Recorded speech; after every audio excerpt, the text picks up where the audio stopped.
Vox Populi, Vox Dei, la voix du peuple, c'est la voix des dieux. Mesdames, mesdemoiselles et messieurs, bonjour et bonsoir. Ça dépend de l'heure à laquelle vous nous suivez. Vous êtes là dans le cadre de votre émission que vous aimez tant, Vox Populi, pour vous dire que la voix du peuple, c'est la voix des dieux. Nous sommes là aujourd'hui pour parler du numérique. Parlant du numérique, on peut aussi faire allusion à la nouvelle technologie. Nous allons bien avoir tous les détails possibles avec notre invité de ce jour qui va entrer dans le détail pour que nous puissions connaître c'est quoi le numérique et son impact visible dans notre pays. À la présentation, c'est John Bakngalamouloubé et à la réalisation, c'est Nidaël Bakou. Je suis là avec l'ingénieur Merveille Toumba, ingénieur en communication et administration réseau, marketeur digital et entrepreneur. Ingénieur Merveille, bonjour. Bonjour. Vous êtes là dans le cadre de l'émission Vox Populi qui veut tout simplement dire la voix du peuple. Comme vous connaissez très bien, on l'a dit, la voix du peuple c'est la voix de Dieu. C'est pourquoi nous faisons un effort de connaître c'est quoi la voix du peuple pour que Dieu puisse intervenir aux besoins de ces peuples-là. Voilà. Vous allez très bien, j'espère. Ouais, je vais bien par la grâce de Dieu et vous. Très bien, merci. Nous allons parler avec vous sur l'impact du numérique dans le développement de la RDC. L'impact du numérique dans le développement de la RDC. En parlant cela, vous comprenez déjà que c'est une question très sensible qui concerne le développement de notre pays. Nous sommes placés parmi les pays développés, sous-développés ou le pays en voie de développement, je ne sais pas. Vous avez quelque chose à dire là-dessus? Je dirais que nous sommes, par rapport aux réalités du pays, nous sommes classés parmi les pays sous-développés, sans pour autant offenser bien sûr mon pays. Voilà. Nous sommes placés parmi les pays sous-développés, mais c'est le souhait de tout le monde. Et surtout vous-même, en tant qu'ingénieur de son État, vous voulez un jour que le pays se développe. Ça peut être aussi l'objectif du fait que vous nous invitez à ce que nous puissions communiquer quelque chose au peuple congolais et en même temps aux dirigeants pour que l'un ou l'autre jour, à partir du numérique, que notre pays puisse se développer. J'espère c'est très important comme ça. Alors, comme nous parlons du numérique aujourd'hui, qui doit avoir son impact pour le développement de notre pays, pourriez-vous nous aider à comprendre, surtout aider nos téléspectateurs, les téléspectateurs de Vox Populi, qu'ils comprennent quelque chose sur les numériques et l'étymologie, bien sûr, c'est quoi le numérique? Parce que vous n'allez pas me dire que ma grand-mère au village connaît quand même c'est quoi le numérique ou son impact quand même. C'est quoi le numérique en des termes clairs pour aider nos téléspectateurs? Je dirais si je définis un peu le numérique sans entrer un peu dans les aspects techniques et pour permettre à tout un chacun de comprendre c'est quoi le numérique, je dirais que le numérique c'est l'ensemble des outils que nous utilisons d'ailleurs déjà dans notre vie, à savoir les téléphones, les ordinateurs, des applications, des logiciels et même l'accès à Internet. Tous ces ensembles de ces outils-là forment déjà un peu le numérique de manière un peu brève pour permettre à toute personne de comprendre c'est quoi le numérique. Voilà, merci beaucoup ingénieur.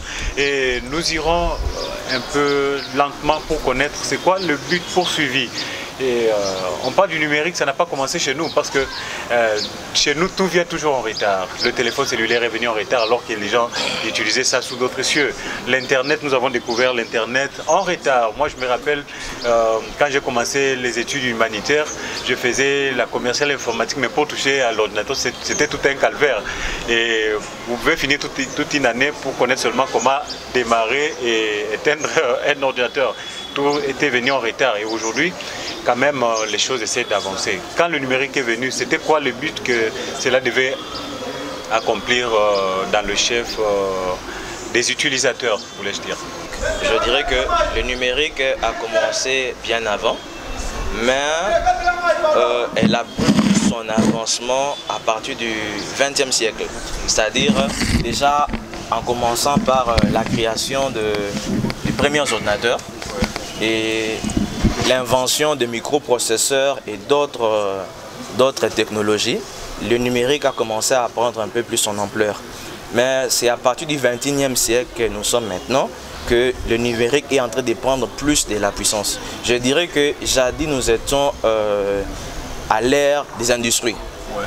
Et maintenant nous sommes plus à l'ère du numérique parce que le numérique est en train de prendre de l'ampleur. Nous voyons de nouvelles technologies qui se développent. Il y a l'intelligence artificielle.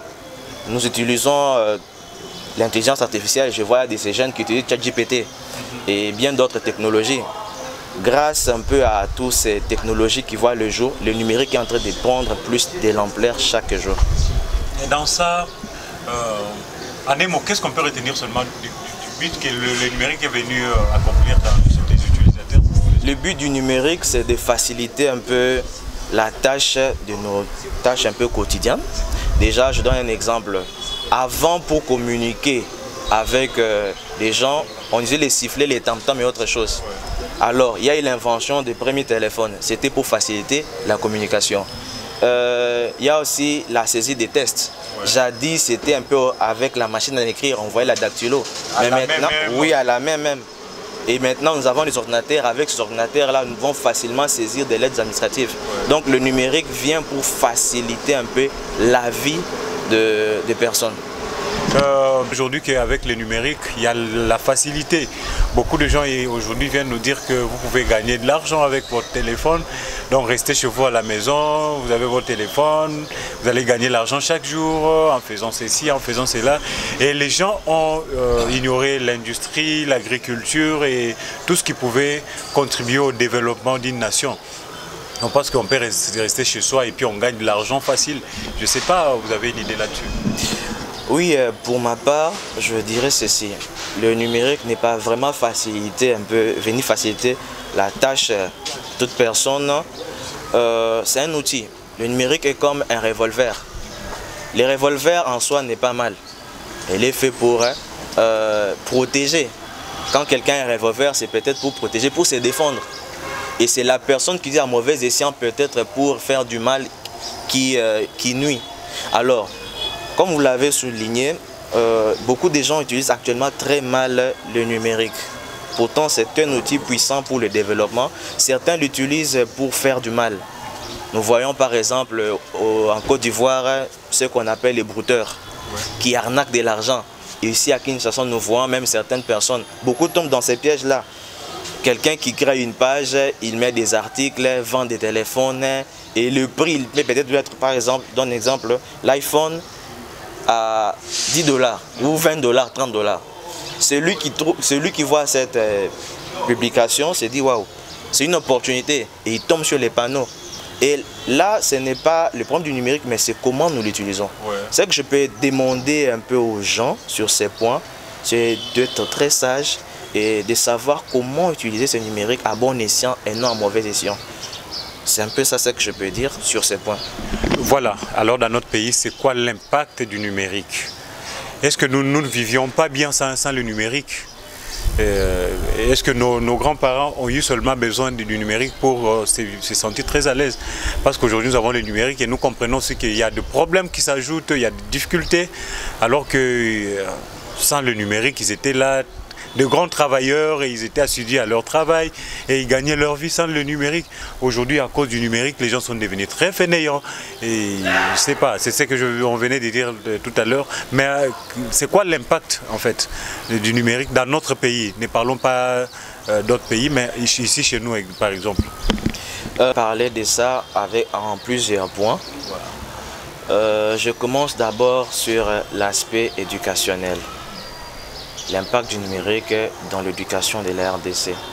Vous savez, aujourd'hui, il y a certaines personnes qui peuvent se dire que moi, je finis, il y a des diplômés. Aujourd'hui, les gens se réjouissent, c'est tout qu'on sort. Je finis. Les parents n'ont pas de moyens pour l'université. Certains sont en train de se battre pour aller sous d'autres cieux, pour aller se perfectionner en Europe et aux États-Unis. Jadis, ce n'était pas facile d'avoir accès aux informations et à la formation.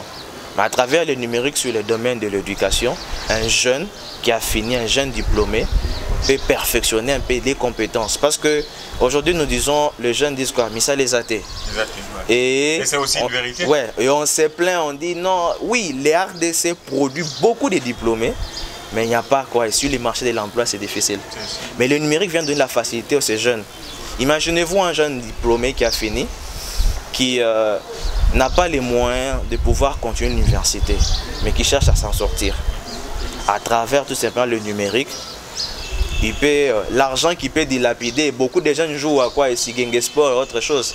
Alors l'argent qu'ils gagnent dans Gengue Sport et tout consort, au lieu de dilapider cet argent-là dans la boisson, dans le femmes et autre chose, il peut investir dans sa formation, apprendre des compétences. Il peut se dire aujourd'hui je vais être photographe.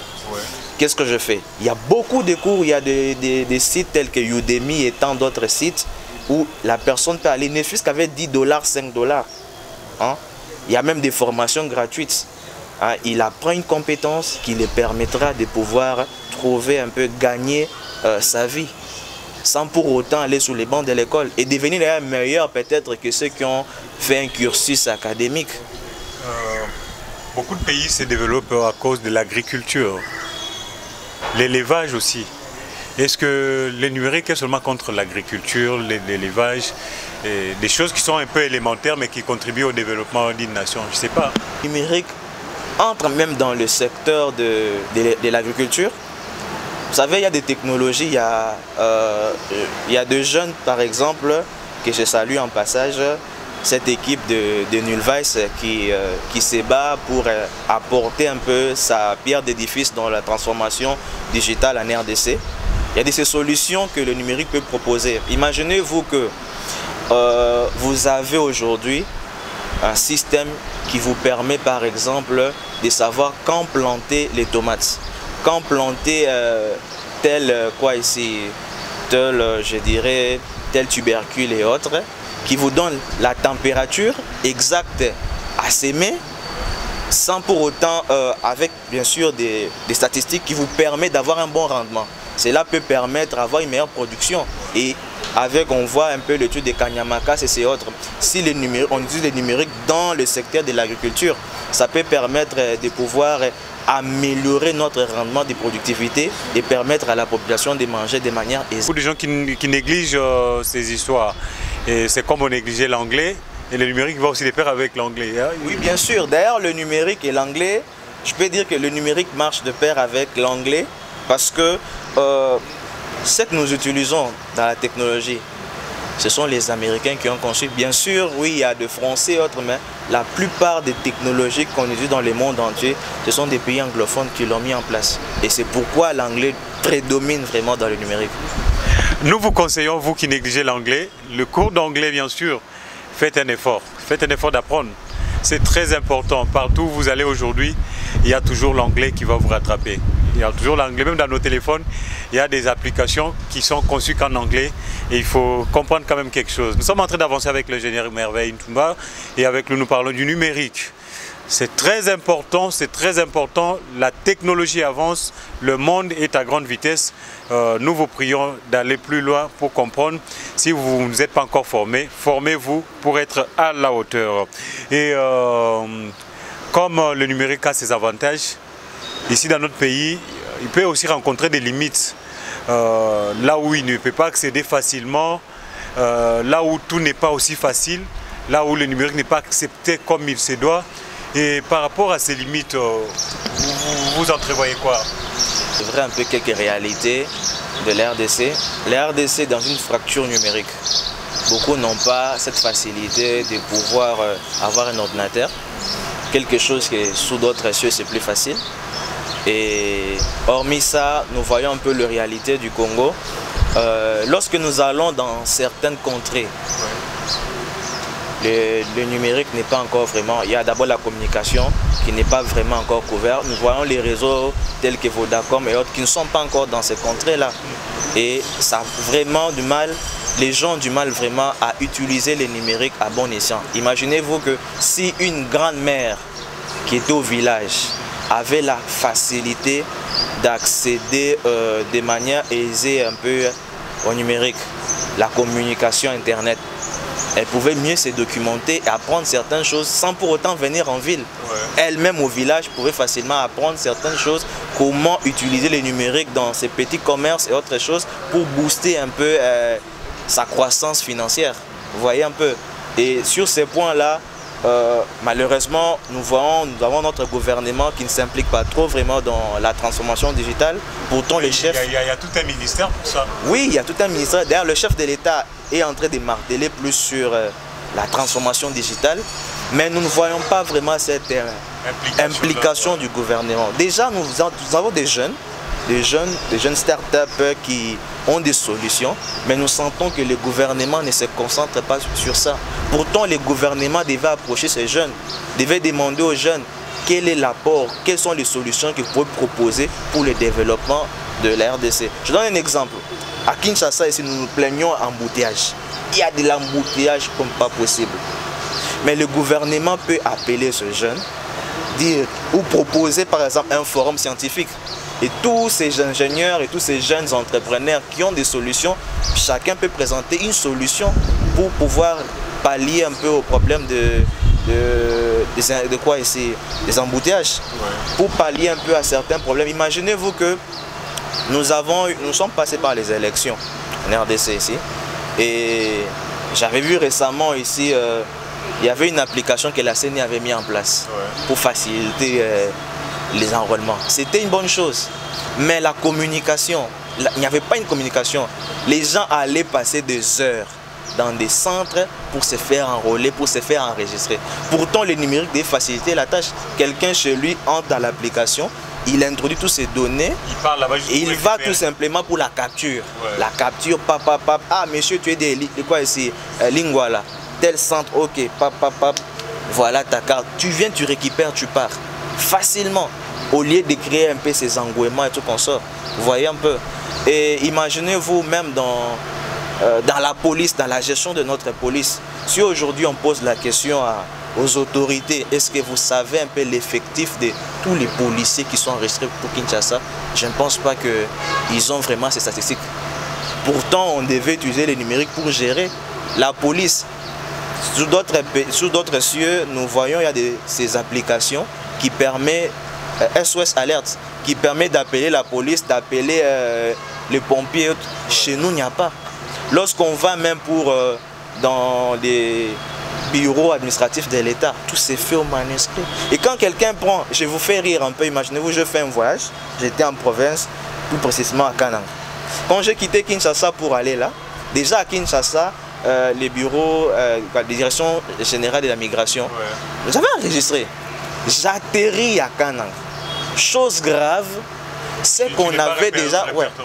chose grave d'abord, c'est qu'on avait déjà fait. On nous demande de présenter les billets et nos cartes comme si on était entré dans l'avion gratuitement sans payer. Mais si les provinces et les différents départements étaient reliés vraiment avec le numérique, quelqu'un qui telle part, il va telle part. Même lorsque nous voyons les gens qui commettent des délits, quelqu'un peut quitter Kinshasa, il va en province, on ne va pas l'attraper. À l'aéroport, il va passer un problème. Mais si tout était enregistré, les cas par exemple de viol, les cas de meurtre, autre chose. Aux États-Unis d'ailleurs, il y a ce système.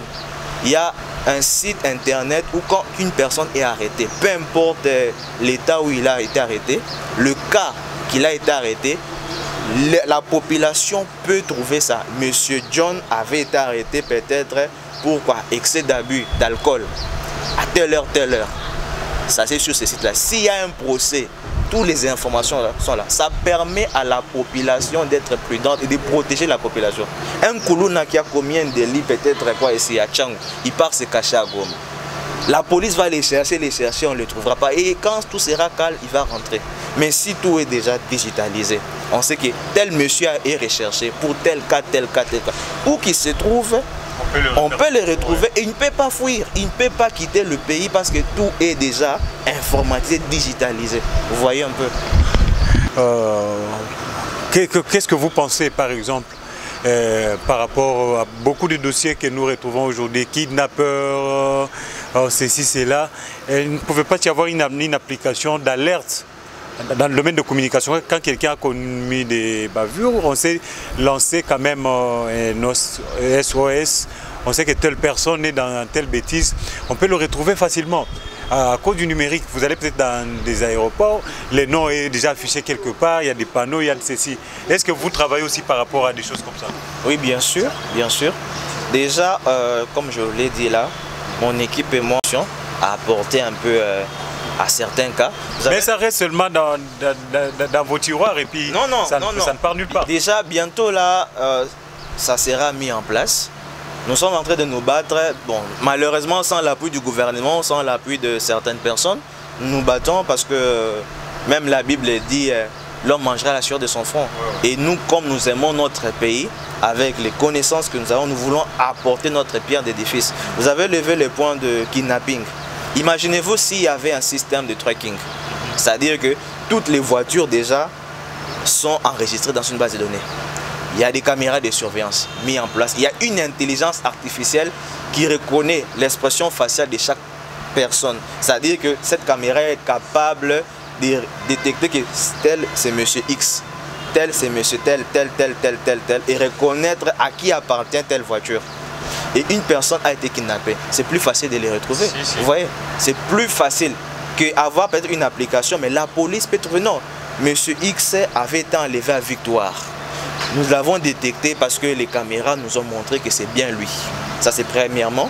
Deuxièmement, la voiture ici avait le matricule XY.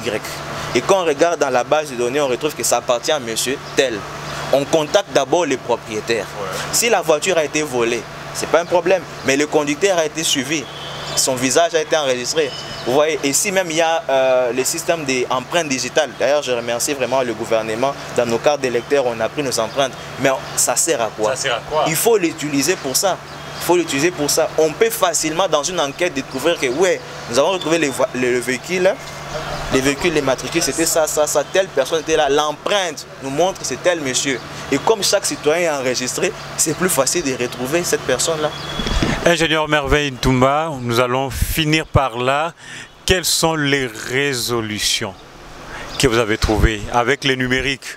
C'est mieux son impact, tout ce qu'on peut dire ici. Et vous, à votre niveau, qu'est-ce que vous avez planifié? Quelles sont les résolutions? Qu'est-ce que vous proposez au gouvernement? Et qu'est-ce que vous proposez aussi au petit peuple? Le gouvernement va faire sa part. Vous faites votre part pour assister le gouvernement ou soit pour contribuer à quelque chose. Et qu'est-ce que vous demandez aussi au petit peuple de faire? Premièrement, je demanderai au gouvernement si le gouvernement veut vraiment le développement de notre beau pays, de se concentrer sur l'investissement sur le digital, d'appeler tous ces jeunes, comme je l'ai dit là, de faciliter vraiment cet investissement-là. Il y a de l'argent, oui, notre pays, nous avons de l'argent. Investir vraiment pour la transformation digitale, accompagner les chefs d'État dans cette vision. Parce qu'on ne peut pas être sur le verbal, dire la transformation et tout ce qu'on peut faire, mais du concret, il n'y a rien. L'assistance du gouvernement. Et sur, par rapport à la population, je dirais que je demanderai à la population de s'ouvrir et de mieux s'informer. Je sais qu'il y a beaucoup de gens aujourd'hui qui ont des réticences par rapport au numérique. D'autres trouvent le numérique comme un outil d'arnaque. D'autres trouvent le numérique comme une distraction. Imaginez-vous, je donne un petit exemple. Mon équipe et moi, nous étions allés proposer une solution de gestion pour les boutiques, à certaines boutiques. Nous sommes allés jusqu'à Lingwala et nous avons proposé à cette personne-là cette solution. L'avantage qu'il devait avoir, c'était qu'il devait facilement gérer ses recettes à travers son téléphone. Ou qu'il devait être en voyage, il pouvait savoir, il met une personne à la boutique, le gérant, mais il suit facilement la traçabilité, les recettes et autres choses. À travers ces logiciels-là, il pouvait un peu gérer son stock.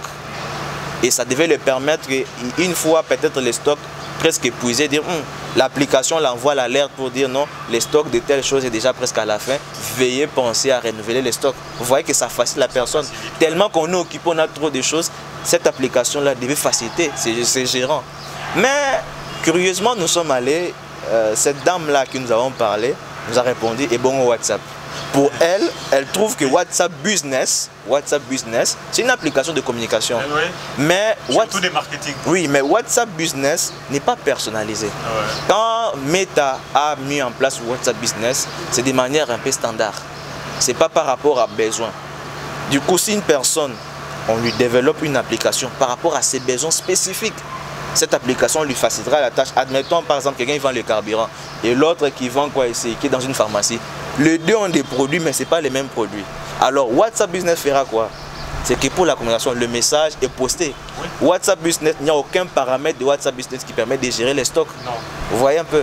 Donc la population doit comprendre l'impact du numérique, comment le numérique peut c'est de quoi essayer de développer leurs activités, que ce soit un petit business, un grand business.